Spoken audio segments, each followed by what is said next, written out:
Hello, welcome to a Manic Odyssey and this DBT journey.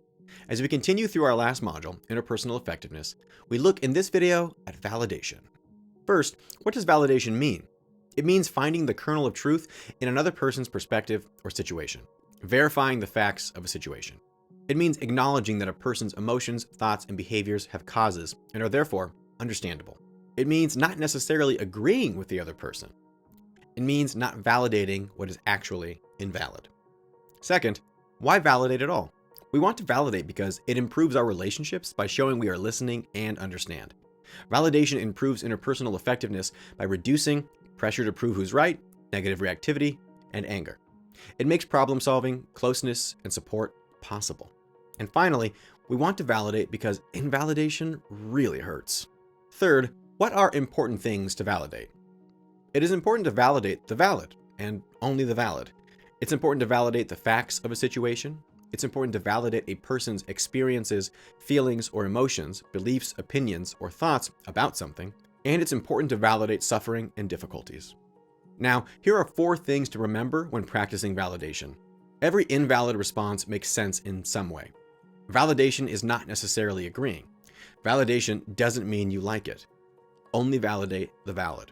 All right, now that we've got a good grasp on what validation is, let's go through a 6-step how-to guide for validation together. First, pay attention. Look interested, listen, and observe. No multitasking. Make eye contact, stay focused, nod occasionally, respond with your face, smile at happy statements, look concerned when hearing something awful. Then reflect back. Say back what you heard or observed to be sure you actually understood what the other person is saying. No judgmental language or voice tone. Try to really get what the other person feels or thinks. Have an open mind. No disagreeing, criticizing, or trying to change the person's mind or goals. Use a voice tone that allows the other person to correct you and check the facts. For example, so you are mad at me because you think I lied just to get back at you. Did I get that right? Next, read minds. Be sensitive to what is not being said by the other person. Pay attention to facial expressions, body language, what is happening, and what you know about the person already. Show that you understand in words or by your actions. Be open to correction. For example, when you are asking a friend for a ride at the end of a long day and the person slumps down, say, "You look really tired. Let me look for someone else." Then understand.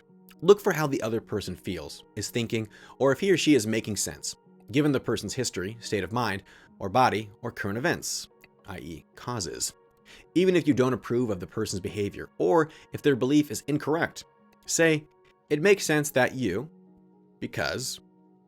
For example, if you sent a party invitation to the wrong address, say, "I can see why you thought I might be excluding you on purpose." Next, acknowledge the valid. Show that you see that the person's thoughts, feelings, or actions are valid, given current reality and facts. Act as if the person's behavior is valid. For example, if you are criticized for not taking out the garbage on your day, admit that it is your day and take it out.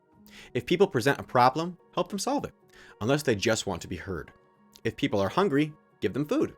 Acknowledge the effort the person is making. Next, show equality. Be yourself. Don't one-up or one-down the other person. Treat the other as an equal, not as fragile or incompetent. For example, be willing to admit mistakes. If someone introduces themselves by first name, introduce yourself by first name. Ask other people for their opinions.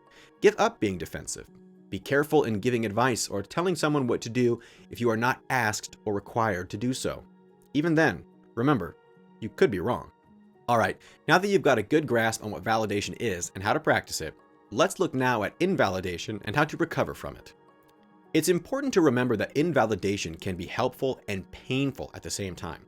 It's helpful when it corrects important mistakes, i.e., your facts are wrong. It's helpful when it stimulates intellectual and personal growth by listening to other views. Invalidation is painful when you are being ignored, you are being repeatedly misunderstood, you are being misread, you are being misinterpreted.